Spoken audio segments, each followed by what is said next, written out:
Good evening. Welcome to Focus on Education. I'm Angie Agle, and my guest tonight is Dr. Agle-Williams, our Executive Director of Teaching and Learning for the school system. And tonight we're going to talk a little bit about assessments. There's a lot of testing, there's a lot of conversation both in the schools and at home about all the testing and what's it for and what do we get out of it. So it's not all bad though. Sometimes it can feel that way, but it's not all bad, and we do use it for some very productive things. So if we can start off and talk about the difference between the two. We have the TCAP tests and the 10 Ready tests that are at the end of the year, but throughout the year we do what's called formative assessments. And the purpose of that is to help us know where each child is along the way.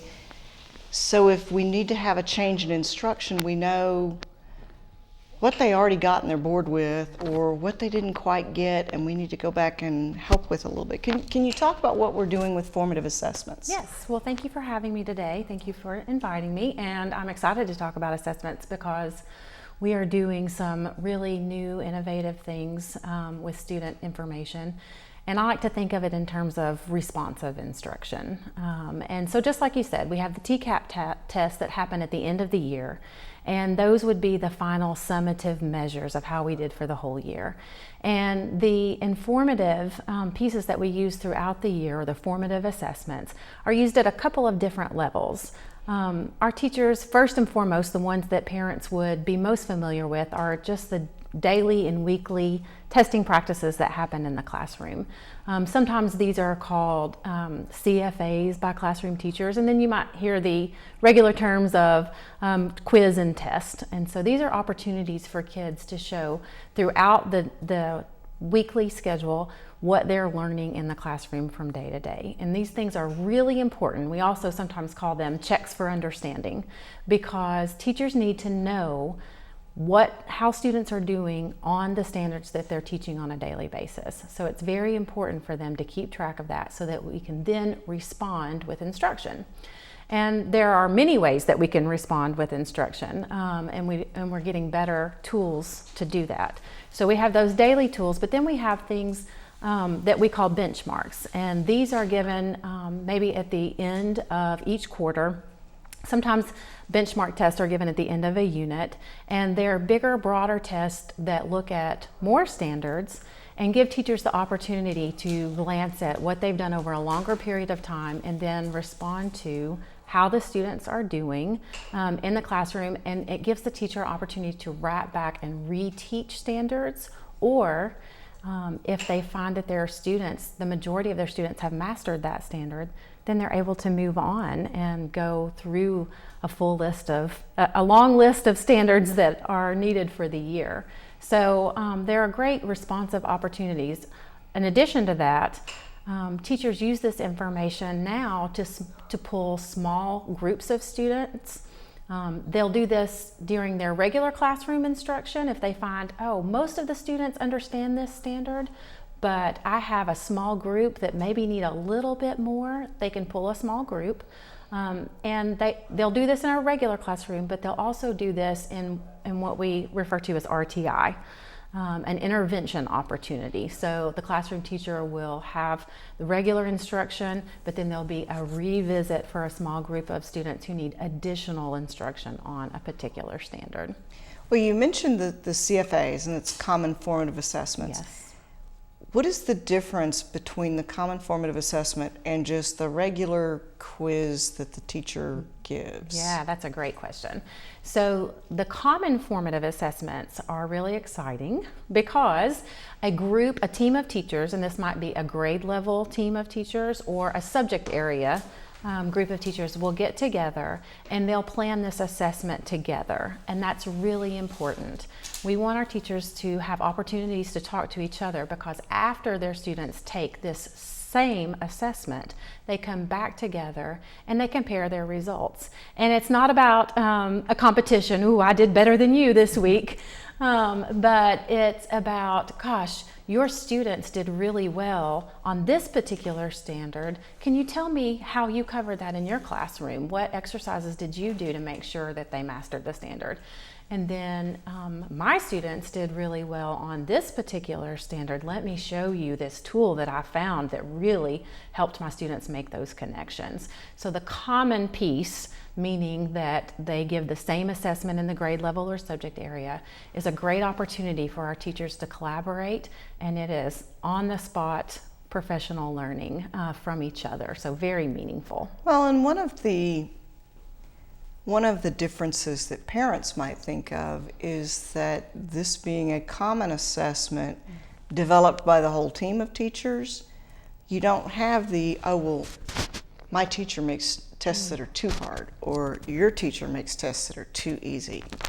It's common, so you're able to sort of average out that this teacher's harder than that one, which I'm not sure that there is a lot of that. What is probably more common is this teacher this year happens to have a group of students that connect with him or her, and this teacher happens to have a group that they don't connect with. I think it's probably more about how they individually align as opposed to harder or easier. But you know, relationships are a really important piece, and so the common formative assessment does provide a baseline for some of those things. And what's also exciting are the resources that we've been able to add to continue to support teachers in that area. We have question banks available for our teachers now that have those assessment questions that they can pull from that we know are really tightly aligned with their grade level standards. And for the last 7 years, we've gone through new standards in each subject area and a revision in all of those subject areas to the standards. So it's been hard as a classroom teacher to really understand your target, your learning target for every single standard. And having this question bank helps teachers examine, either on their own or together in these learning communities. It helps them to analyze those questions and understand, gosh, are we teaching to the rigor of this standard? Are the activities that we're doing in the classroom supportive of helping our students climb to a higher level, or has this been too easy? Now, at what grade levels are these formative assessments used? Formative assessments created by teacher teams are used at all levels. So even kindergarten? Kindergarten teachers even come together and use some common assessments. And some of those can be as simple as, we are going to have students identify their alphabet, and we want to make sure that we use the same font, and we want to agree on capital letters versus lowercase letters, and we want to make sure we're using the same things so that when we talk about what our students know and how they're growing throughout the year, we make sure that we're comparing across the same playing field.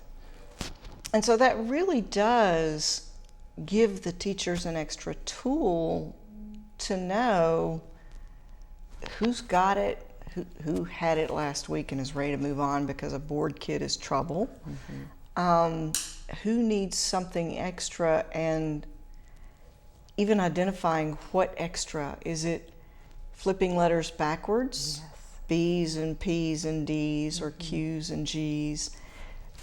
Or is it something more like they just haven't had enough practice on the alphabet at home? You know, responsive instruction is the key to differentiating your instruction in the classroom.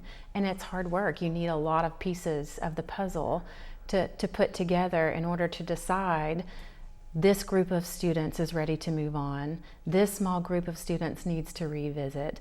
You know, it's a lot of work to make the different plans and figure out how you're going to address the different needs of all the students in your classroom, but you can't even start to plan that work unless you know exactly where every student is in the classroom. And what teachers don't want to do, because they need as much time as possible for instruction in their classroom. So what they don't want to do is spend any of their time teaching the things that the students already know. So it's very important to find out at what level of mastery, as you just said, that there can be lots of levels of mastery within just letter identification. So it's important that we continually meet and improve these assessments. And across all of our schools, our teachers are coming together and they don't just create a test and say, oh, this is the test we're always going to use on this particular topic. They come back together and they say, gosh, I'm not sure that this question tells us exactly what we want to know about our students. And they come together and think about ways to improve that so that they ask questions and find out exactly where that student is in the curriculum. How often do these occur? And I imagine it may be different at different grade levels, and how long do they take? Are we talking maybe in kindergarten, is this a test that takes the whole hour, or is this a test that they do for 5 minutes? Yeah. And does the frequency vary depending on grade level? The frequency does vary, but I would say that some level of a check for understanding happens every day in every class. And sometimes it is as small as a thumbs up, thumbs down. Do you understand the instructions? Or it can be a ticket out the door where a teacher asks a question and then they have a list of responses to read so that they have a better understanding of if their students can summarize the content of the day. So there are lots of small, quick checks that teachers do, and that happens on a daily basis and really should. And then there are some bigger, more formal testing opportunities. The ones that look most like our TCAP assessment at the end of the year are those benchmark tests. And they really do mimic the feel of reading passages and multiple choice questions, and opportunities for students to practice reading for an extended period of time and what that feels like to stay in your seat and stop answering the questions when the teacher says time's up. So there are opportunities throughout the year, but there are fewer opportunities to do that. We try to limit that. We don't want kids to burn out on testing. We're never trying, in any of these opportunities, we're never trying to teach them how to take a test or teach the test. The point is, for every one of these opportunities, the point is to get a better understanding of what they know so that we may shift our instruction and respond to their needs. But practice on how to take the test is valid. I mean, we know from the ACT, there is statistical data that if you take it a second time, you will improve this many points. If you take it a third time, you will improve this many. And that's what it is exactly. It's not that the student has learned that much more of that material. It's that they're familiar with the format. You're right. And they understand Yes. that. So if they and we are going to be judged on that, it is not unreasonable to have some practice that is in the same format. And some of it is. This is how you do this. We do want to give them opportunities to be exposed to different question types and just to build that stamina. And the ways that we practice those kinds of routines often happen in review. A teacher will take a test that a class is finished, and they will review the specific questions that the majority of the class didn't do well on. And that'll just give all of the students in the classroom an opportunity to say, oh, I thought the question meant this, or I thought they wanted me to make that particular choice. So that kind of routine practice happens a lot in review. We don't want to practice filling in the bubbles. So No. that's the kind of thing we don't want to spend our time on, but we do want to be exposed to all different kinds of questions and give kids opportunities to be prepared for the test that's in front of them. Okay. Well, we're going to take a short break and be back in a couple of minutes.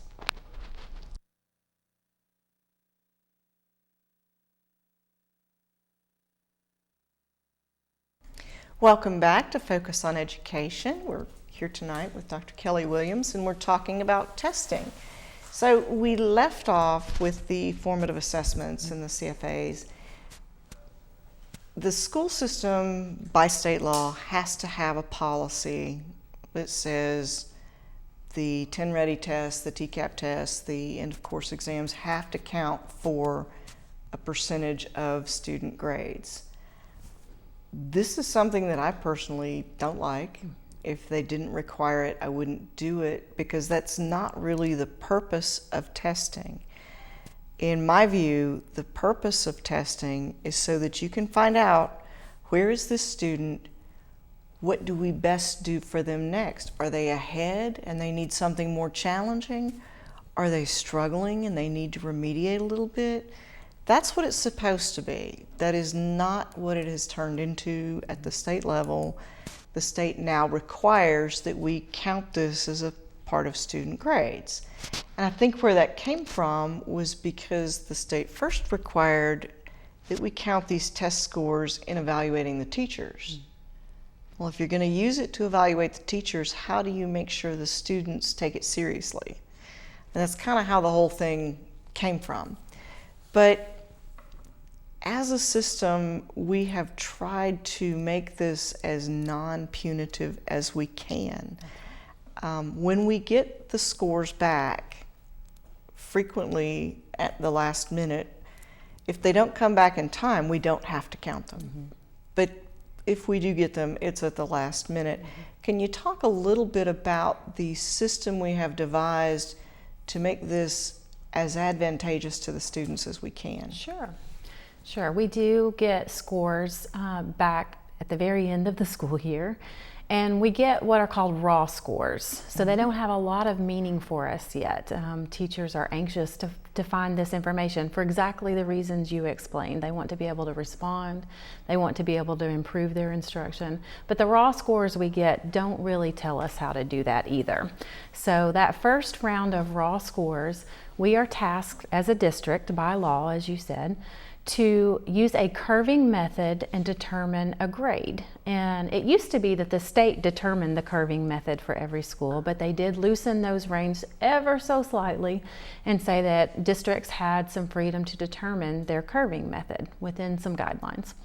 So what we did in Oak Ridge is in 2015, we took 9 different curving methods, and we took our EOC scores, and we put those raw scores into all of these different curving methods, and we looked at which methods were most advantageous to students. We wanted to do that for all of the reasons you just listed. We also wanted to do that because we've had a really unstable testing period from the state. There have been drastic changes in testing and their ability to follow through and deliver reliable testing for many years in a row. So until we felt like we could trust what they were giving us in terms of testing and the information to follow, we certainly wanted to be most advantageous to students. So that's what we did. We tested all of those different models. We picked the particular model that we use here in Oak Ridge is called Standard Deviation 10. I won't go into the details of that particular model too much, but I'll just say that it is the one that was advantageous to students. And for students in grades 3 through 8, their grade is calculated just in the spring semester. And the weight of the TN Ready score is 15% of their total grade. And for grades 3 and 4, that can be a little bit confusing because we use standards-based grading. So we're not really averaging that in. We're averaging that in using information from a scale instead of a standard grade that parents might be used to looking at. In our middle schools, it's averaged in 15% of their second semester grade. At the high school, we are required to use it, the EOC, and we count the same weight, 15%, and it's part of their final grade. Again, most advantageous. When we get, if we get to a more stable testing ground, I'm sure we'll have teachers and school leaders that will want to talk more about those percentages and have conversations about what is the right weight so that students take the assessment seriously, so that we are giving the most accurate information about their proficiency in this course or this subject area. Well, and this is something that I have gotten very frustrated with because it's been some years ago, 10, 12 or more years ago, that the state wanted to move away from testing that compares how is your student versus all the others, but how is your student based on an actual scale of what we think they should know. And the fact that the state doesn't get around to giving final scores until after the next school year started tells me that they're still using the norm base. They're not using standards based. Right. It's norm based because they just want to see where does student A fall compared to all the other students in Tennessee. Why? Are they still doing that, or do you even know? I can't answer why they continue down that pathway, but I can add to that and say an additional challenge to that and to the timing of those scores is our principals are tasked with making their annual plan for their school and setting meaningful, measurable goals that they'd like to monitor throughout the year.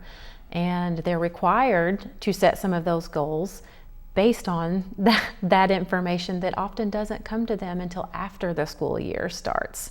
Does anybody in the system have access to the information that would tell us what score, let's say on a 4th grade math 10 ready test, what score would you have to get to actually be considered proficient?